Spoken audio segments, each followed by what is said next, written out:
안녕하세요. 별사탕의 심리전 두 번째 시간을 시작하겠습니다. 지난 시간에 우리가 스트레스 상황에서 마음속에서는 어떤 일들이 일어나는지를 대략 설명을 드렸는데요. 다시 한번 간략하게 정리를 해본다면 우리는 실제 경험을 하나, 가상 경험을 하나, 감정 반응이나 감각 반응, 운동 반응, 신경 반응 등은 모두 진짜로 일어난다는 걸 말씀을 드렸어요. 그래야지만 우리는 생존할 수 있고요. 그리고 안전하게 살아갈 수가 있어요. 우리가 어떤 칼을 이용하든 불을 이용하든 물을 이용하든 자동차 같은 복잡한 도구를 이용을 하든 우리에게 위협이 될 수 있는 상황에 대해서는 직접 경험뿐만 아니라 간접 경험으로도 학습이 될 수 있어야 되고요. 그게 학습이 되려면 일단 느끼는 건 진짜여야 돼요. 정보는 얼마든지 받아들일 수 있지만 그 정보가 와 닿아야 되거든요. 어떤 정보가 와닿지 않으면 우리는 매우 둔감하게 반응을 보이죠. 흔히 말하는 안전불감증이 이제 그런 경우예요. 계속해서 경고성이 어떤 사건들이 발생을 하지만 우리가 그거에 대해서 주의를 기울이지 않고 그게 전혀 와닿지 않게 되면은 당연히 대비를 하지가 않게 되죠. 우리가 실생활에서 경험하는 스트레스도 엄밀히 말하면 생존 차원에서 그리고 안전하게 살아가는 차원에서 위협이 될 만한 요소를 찾아내고 그거에 대한 대처 방식을 구하기 위해서 마음속에서는 스트레스 상황을 계속 재현을 해요. 그래서 웬만하면 불편하고 불쾌한 그 경험이 재현되지 않도록 하기 위해서 마음속에서는 그 상황을 계속 반복 재생하면서 분석을 하는 거죠. 그래서 어디서 무엇이 잘못됐고 어떻게 하면 되는지 그거를 분석하고 찾아내느라고 우리는 계속 반복해서 겪었던 일들을 생각해내는데 문제는 그렇게 하는 와중에도 이 가상 경험이 진짜 감정을 일으킨다는 거죠. 그래서 괴로워요. 만약에 그냥 무미건조하게 내용만 떠오르고 전혀 와닿지가 않는다면 사실 내용만 반복 재생되는 건 전혀 의미가 없어요. 와닿지 않기 때문에. 그럼 전혀 여기에 주의를 기울이지 않게 되고요. 생각은 들지만 느낌이 없다면 뭐 아무것도 아닌 게 돼요. 그냥 그렇구나 하고 말아버려요. 그래서 생존 차원에서 그리고 안전한 삶을 위해서는 불가피하게 느껴줘야 돼요. 분명히 가짜지만 이미 겪었던 일을 그냥 상상하는 것에 불과하지만 어쩔 수 없이 실제 느낌이 수반되어야 우린 여기에 좀 더 주의를 기울이고 이거에 대해서 진지하게 검토하고 분석하고 솔루션을 찾아내는 행위를 하게 되거든요. 근데 어쨌거나 우리가 겪었던 스트레스 상황을 마음속에서 재현을 자꾸 하다 보면 스트레스 감정은 계속 누적되죠. 그러다 보니까 생각을 하면 할수록 괴로워져요. 이 맥락에서는 시간은 결코 약이 되지 않아요. 시간이 흐른다고 해서 해결되지 않아요. 특히나 우리가 겪었던 일에 대해서 뭔가 뾰족한 방안을 찾지 못한 경우에는 더더군다나 평생에 걸쳐서 자신이 겪은 일을 거의 수십만 번을 되새김질을 한다고 볼 수가 있어요. 그래서 어떻게 해서든지 과거에 자기가 풀지 못한 숙제를 언제든지 풀기 위해서 우리 마음은 작동을 하게 돼 있어요.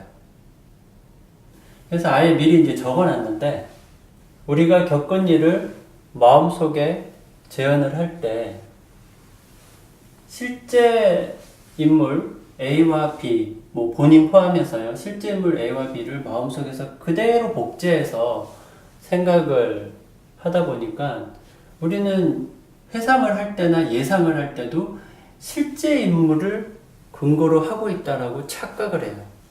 엄밀히 말하면 복제된 이미지를 근거로 하고 있어요. 이 사람이 나한테 이러저러하게 반응을 보일 것이다. 또 나는 어떻게 하면은 된다. 이런 것들을 실제 인물이라고 가정을 하고 생각을 하게 되는데, 처음엔 가정에서 시작됐지만 나중에 본인의 생각에 완전히 속아버려요. 마음속에 복제된 실제 인물들의 이미지는 말 그대로 이미지일 뿐이고 실제가 아니에요. 근데 문제는 진짜 느낌을 수반하기 때문에 이제 헷갈려요. 소스가 가짜라도 우리는 느낌은 진짜로 받게 돼 있는데, 느낌이 진짜다 보니까 이제 소스의 진위 여부가 헷갈리게 되는 거예요. 그러다 보니까 자신이 아주 심각한 착각의 시나리오 속에 빠져 있는 걸 구분을 잘 못하게 돼요. 어쨌거나 마음속에서 겪은 일을 재현을 시킬 때 실제 인물 대역을 맡고 있는 이들은 본인의 자아들이고요. 본인의 자아들 중에서 특히 피해자 역할을 맡는 쪽은 대체로 상처 입은 내면화예요. 자신이 과거에 겪었던 그 스트레스 상황이 얼마나 자기한테 크게 불편하고 불쾌한가를 알려주기 위해서 최초로 상처 입었던 자아를 등장시켜요. 얘는 어렸을 때 부모님의 훈육 차원에서나 혹은 다른 어떤 상황에서 의도치 않게 혼나거나 같은 얘기지만 꾸중을 듣거나 잔소리를 듣거나 등등등 그런 경우에서 알게 모르게 상처를 입은 경우들이 이제 누적이 될 때 이 상처 입은 내면화의 자아상은 아주 단단하게 굳게 되거든요.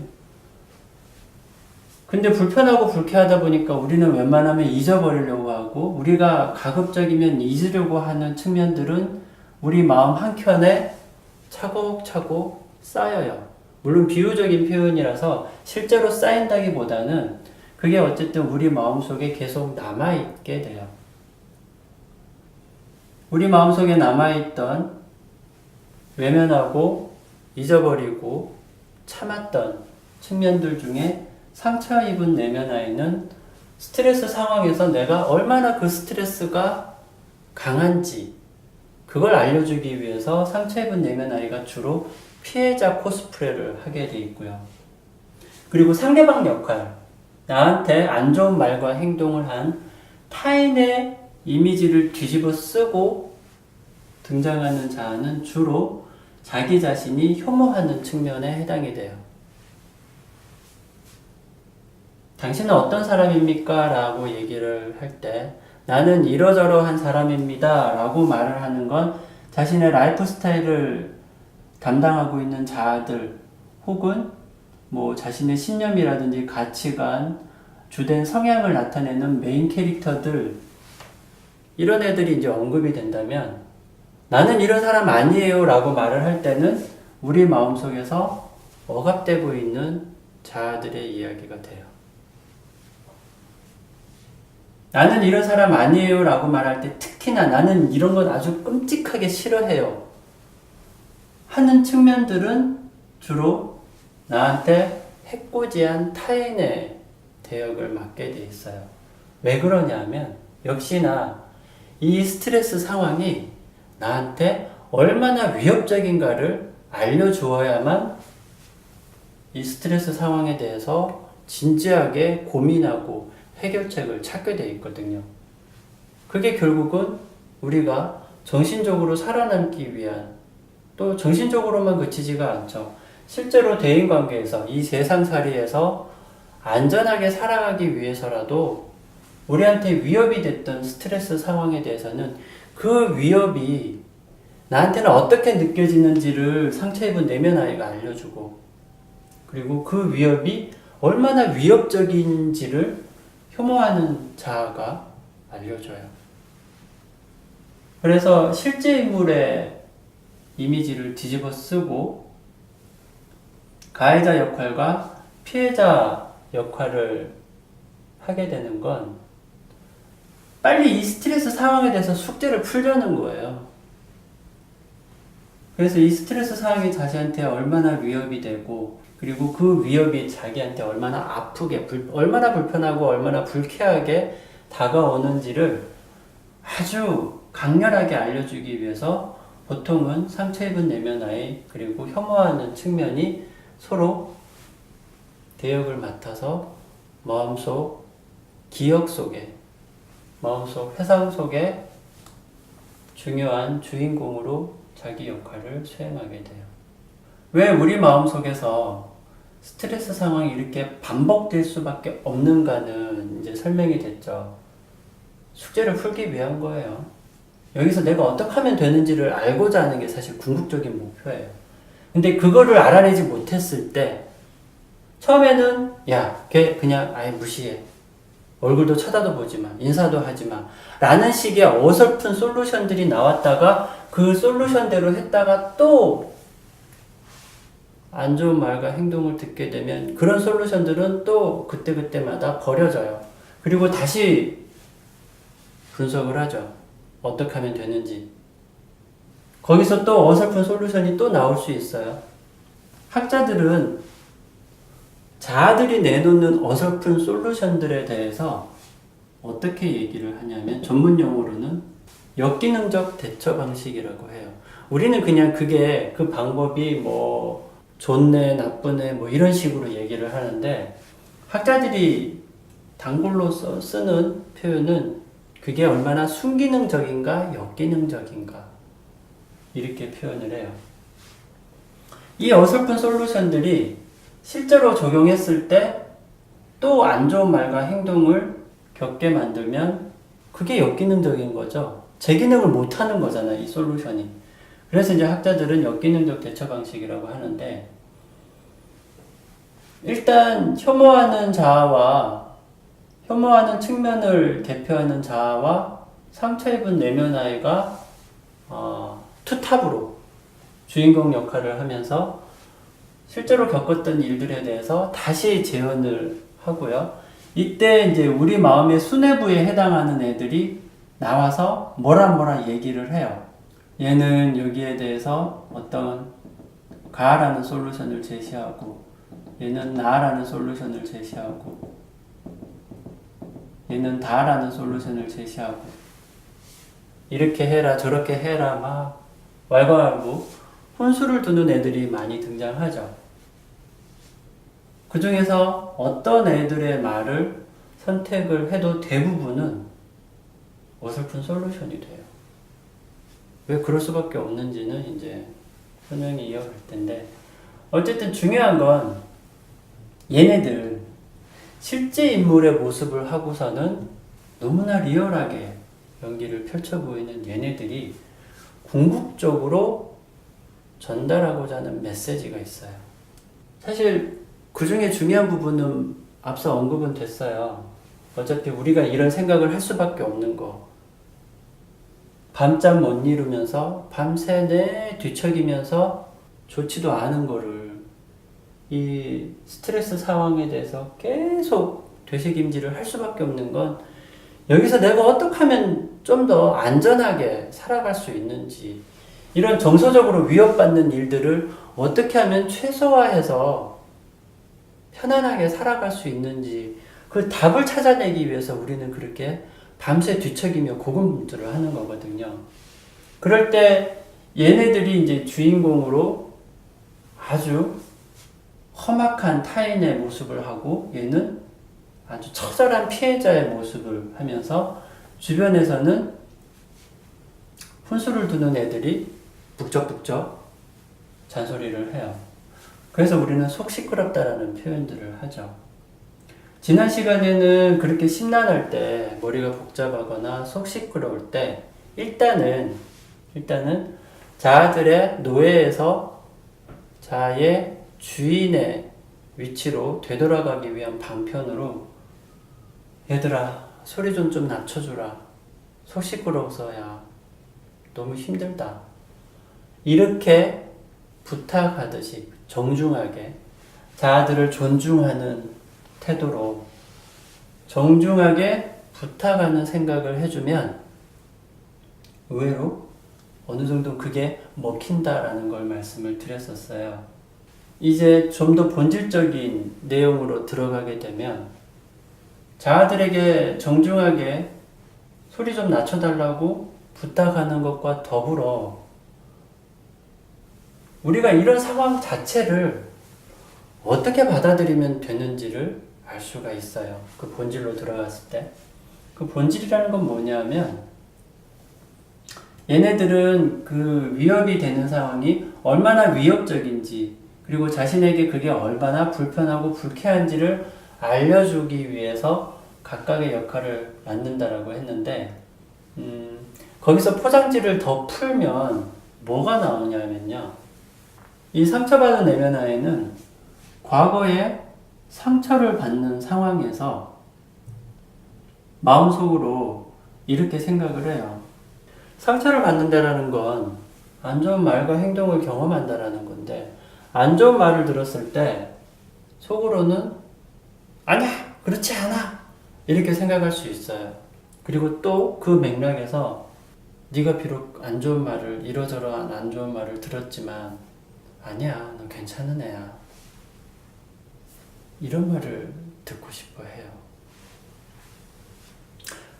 이걸 의식적으로 할 수도 있고 무의식적으로 할 수도 있는데 넌 그래도 괜찮은 아이야 라는 멘트, 이 말을 듣고 싶어 하게 되면 과거 상처 경험 속에서, 정확히 말하면 과거 상처를 받던 그 상황 속에서, 실제 상황 속에서 안 좋은 말을 들은 거에 대한 보상심리 차원에서요. 그래도 나 괜찮은 아이라고 누가 말해주면 좋겠어 라고 명시적으로 생각할 수도 있고 혹은 알게 모르게 무의식적으로 생각을 할 수도 있는데요. 그때 그런 말을 어쨌든 듣지 못하고 넘어가 버리면 그때 듣지 못한 말은 해소되지 않은 욕구 혹은 충족되지 않은 욕구로 남아있게 돼요. 그리고 이거는 보상심리라고 얘기하죠. 우리의 보상심리로 계속 작용을 해요. 이 얘기를 듣기 위해서 공교롭게도 과거 상처 경험과 유사한 스트레스 상황들이 다시 재현되는, 그게 본인이 알게 모르게 의도했든 의도하지 않았든 그런 것들이 재현이 될 때마다 그래도 난 괜찮은 아이야 라는 말을 그때그때마다 또 듣고 싶어 하고요. 이 말을 듣기 위해선 또 이런 스트레스 상황이 필요하다고 여기게 될 수도 있어요. 굉장히 어이없는 정서적인 논리이긴 한데요. 어쨌거나 이렇게 해소되지 않은 욕구가 남게 되고요. 그리고 해소되지 않은 욕구와 함께 과거 상처 경험에서 이제 혐오하는 측면, 되게 혐오하는 측면은 두 가지로 나눠져요. 상처 입은 내면 아이는 해소되지 않은, 충족되지 않은 욕구, 그래서 보상심리 형태로 남게 되는 거라면 혐오하는 측면은 두 가지로 나뉘죠. 싫어하는 말과 행동, 그리고 불편하고 불쾌한 느낌. 과거 상처 경험에서 이런 일을 겪고 불편하고 불쾌한 느낌, 감정에 사로잡혀요. 그리고 대개는 이거는 부적응 상태로 남아요. 과거 상처를 받던 그 당시에 뒷북치는 형태로라도 불편하고 불쾌한 느낌이 적응이 되어서 어느 정도는 괜찮아지면 그럼 이거와 연결되어 있는 싫어하는 말과 행동을 또 경험을 하더라도 우린 좀 더 의연해질 수가 있어요. 역기능적으로 대처하지 않고 좀 더 순기능적으로 대처를 할 수 있게 돼요. 근데 과거 어렸을 때 그 어린 마음에 안 좋은 말과 행동, 싫어하는 말과 행동을 경험을 하면서 느낀 이 불편함과 불쾌함에 적응을 하기란 솔직히 어려워요.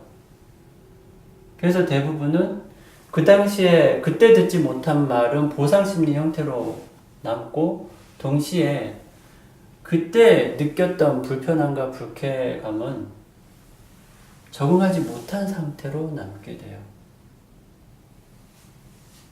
그래서 이 욕구불만과 부적응이 나중에 또 다른 스트레스 상황에 처했을 때 또 화학작용을 일으키면서 아주 극도로 힘들고 괴롭게 만드는 핵심 요소로 작용을 해요. 그래서 시간이 흘러서 성인이 되었을 때 스트레스 상황에 처할 때 그때 이제 실제 인물의 대역을 맡는 내면에 억압된 자아들은 결국은 뭘 알려주고 싶으냐면 얘네들은 사실상 메신저예요. 메신저. 얘네들은 중요한 메시지, 네가 듣고 싶은 말은 이거고 네가 적응을 해야 될 느낌은 이거다 라는 걸 알려주는 메신저예요. 우리가 스트레스 상황을 경험할 때마다 자신의 욕구불만과 부적응을 그때그때 알아차릴 수만 있어도 우리는 어떤 스트레스 상황이든지 간에 훨씬 더 기능적으로, 순기능적으로 대처를 할 수가 있게 돼요. 어떻게 하냐면 과거에 어느 누구도 자기한테 그럼에도 불구하고 넌 괜찮은 아이야 라고 말해준 인간이 없었어요. 불행하게도. 그러면 이제는 어떻게 해야 되냐? 본인이 자신의 내면 아이에게 얘기를 해줘야 돼요. 어쩔 수 없이 혼자 북치고 장구치고를 해야 돼요. 자급자족이 필요해요. 자급자족. 이게 참 서글픈 현실로 느껴질 수 있어요. 왜 난 다른 사람의 도움을 받을 수 없지? 누구나 그래요. 어느 누구도 어떤 본질적인 측면에서는요, 타인의 도움을 받는 데는 역부족이에요. 곁에 있는 누군가가 실생활에서 되게 너 참 괜찮은 아이야, 우쭈쭈쭈, 막 오구오구 해줘도 실은 희한하게 그건 또 충분히 충족이 안 돼요. 그렇게 얘기를 해줬는데 더 갈구하게 돼요. 왜냐하면 이 멘트는 본인이 해줘야 되는 멘트예요. 무슨 얘기냐면 이게 충족이 되려면 자기 자신에 대한 긍정적인 평가의 형태로 일어나야 되거든요. 타인이 평가를 해줘버리면 그게 아무리 긍정적인 평가를 할지라도 사실 충족이 되기에는 어려워요. 이 자기평가는 우리가 요즘 자주 말하는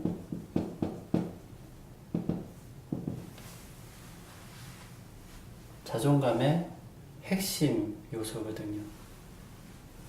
우리는 이런 일을 겪을 때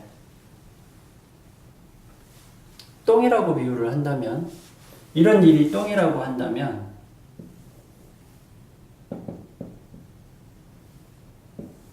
불편하고 불쾌한 느낌은 똥냄새라고 비유를 할 수 있어요. 우리의 적응 대상은 똥냄새예요. 똥이 아니라. 싫어하는 말과 행동은 적응을 하고 말고 할 게 없어요. 이거는 역기능적인 것이기 때문에 순기능적으로 전환을 시켜야 할 대상이고요. 불편하고 불쾌한 거는 적응을 해야 돼요. 불편하지만, 불쾌하지만. 그럼 어쨌든 과거의 상처 경험은 달리 말하면 과거에 똥이 묻은 경험이라고 비유를 할 수가 있어요. 근데 우리는 내가 비록 똥이 묻었지만 그렇다고 내가 똥은 아니야 라는 거거든요. 두 가지 버전이 다 돼요. 과거에 내가 상처받은 계기가 내가 뭐 이불에 오줌을 쌌든 엄마 아빠가 아주 귀중하게 여기는 뭐 500만 원짜리 항아리를 깼든, 내가 어떤 실수나 잘못을 한 경우는 비유를 한다면 똥을 싼 게 되는 거고요. 부모가 싫어하는 말이나 행동이 되니까. 혹은 난 딱히 뭐 잘못한 게 없는데 괜히 뭐 아빠가 술 먹고 와서 술에 째려가지고 막 엄마 때리고, 내가 그거 보고 있는데 뭘 째려보냐고 또 때리고, 그건 똥이 묻은 케이스죠. 똥이 묻었든 내가 똥을 쌌든 똥 묻었다고 똥이 되진 않고 똥 쌌다고 역시 똥이 되진 않는다 라는 게 우리가 본질적으로 들어야 할 말이에요. 과거 상처 경험 속에서 본인이 똥을 쌌거나 아니면 똥이 묻었거나 했을 때, 아, 나 완전 똥 됐어. 비유적으로 그래요. 비유적으로 그런 식의 생각을 해요. 나는 이미 더럽혀졌어. 나 이미 배렸어. 난 잘못된 아이야. 난 틀렸어. 나는 못됐어. 등등등. 그건 똥 쌌다고 똥이 됐다는 얘기랑 같거든요. 여기서 난 그래도 괜찮은 아이야 라는 말 듣고 싶은 건, 아니야. 네가 똥을 쌌든 네 몸에 똥이 왕창 묻었든 그렇다고 네가 똥인 건 아니야 라는 거예요. 근데 자기 스스로는 나 똥 됐어 라고 평가를 해버리면 이건 본인의 신념이 돼요. 신념. 더 나아가서는 거의 신앙 수준이 돼요. 맹목적으로 믿는 거죠. 나 똥 됐어 라고. 그리고 나 똥이야 라고 생각하고 사는 거예요. 당연히 자존감도 똥되죠. 본인이 똥이라는데 자존감이 올라갈 수가 없는 거예요. 자존감이 올라가려면 스스로를 긍정적으로 평가를 해줘야 돼요. 나 괜찮은 사람이야 라고. 물론 본질적인 차원에서는 뭐 괜찮고 말고 할 게 없어요. 달리 말하면 괜찮지 않고 말고 할 게 없어요.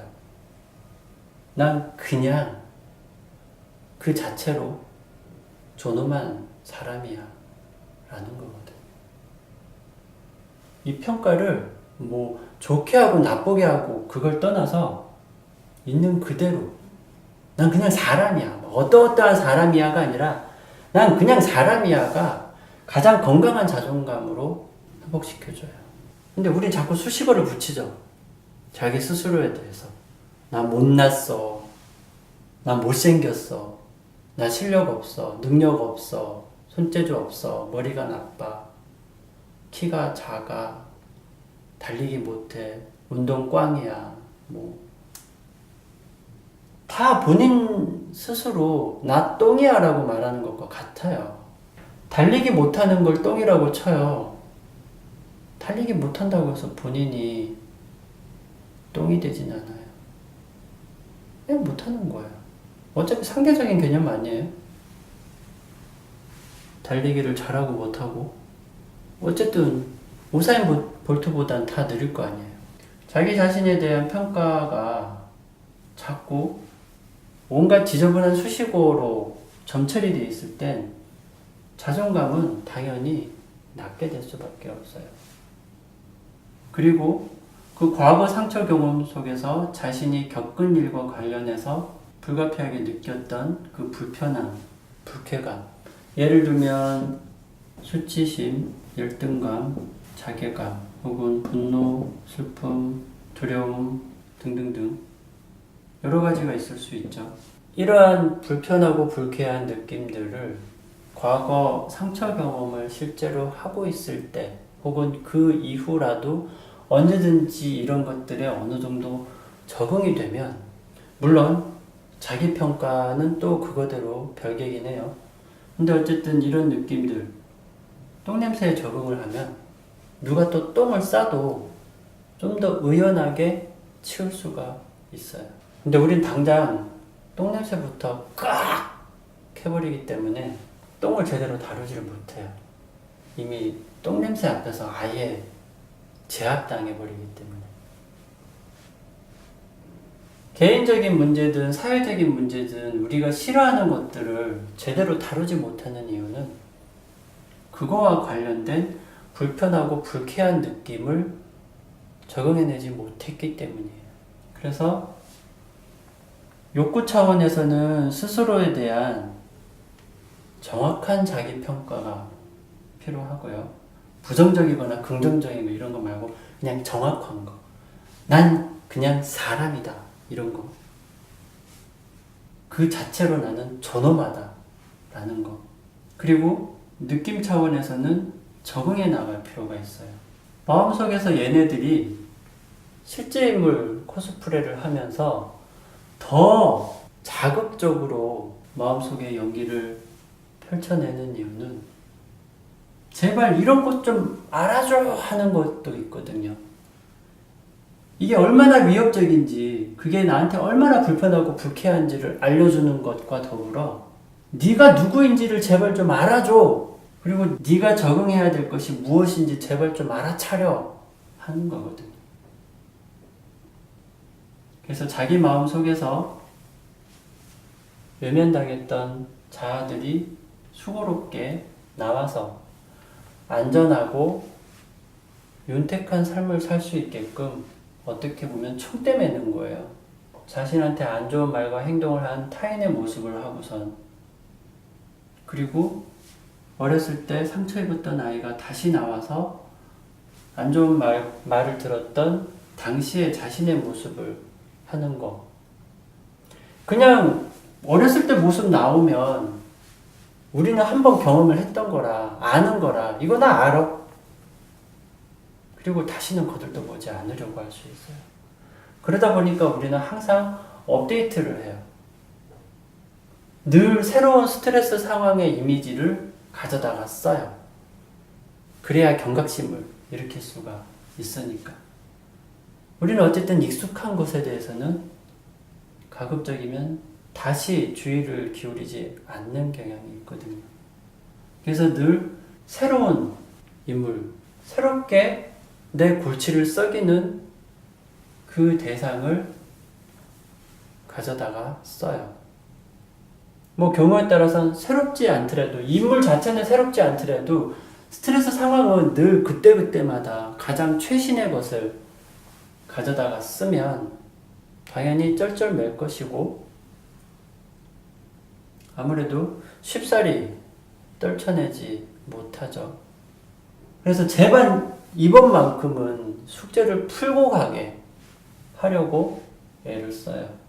그 숙제라는 건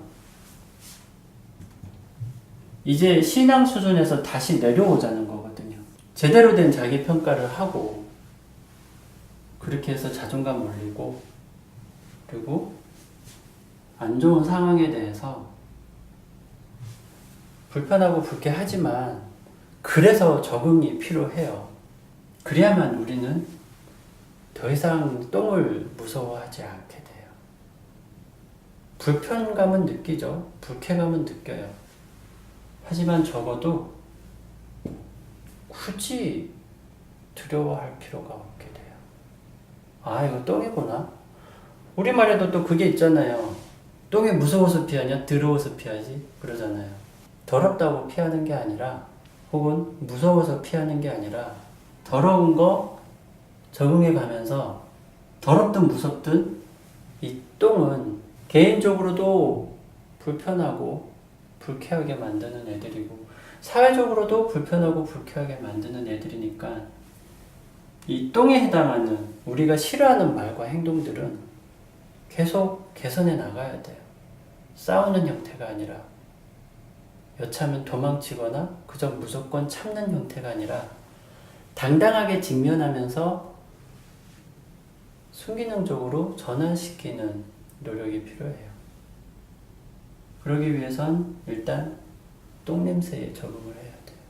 개인적으로는 자기평가를, 제대로 된 정확한 자기평가를 통해서 자존감을 올리고, 그리고 개선을 위해서, 순기능적인 대처 방식을 위해서 똥냄새에 적응하기, 불편하거나 불쾌한 느낌에 적응하기, 이게 필요해요.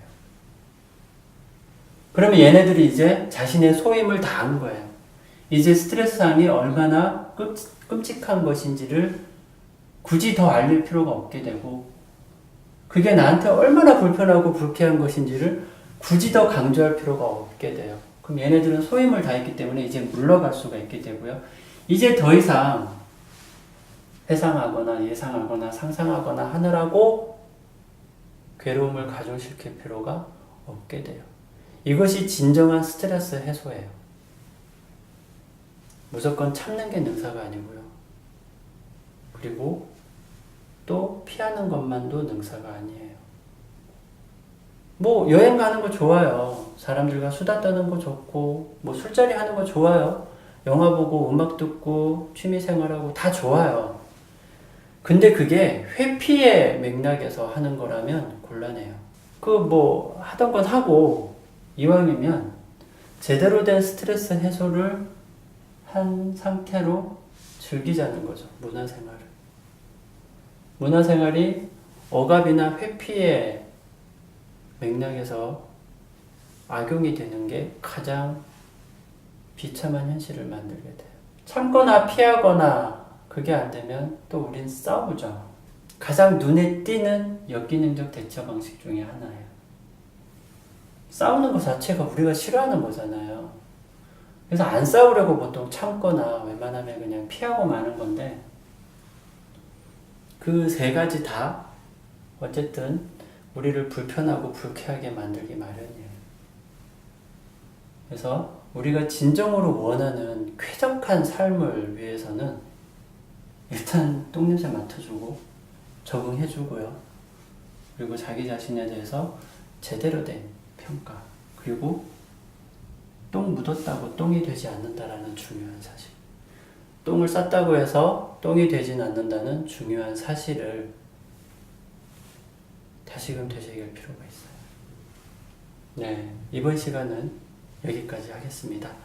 경청해 주셔서 감사합니다.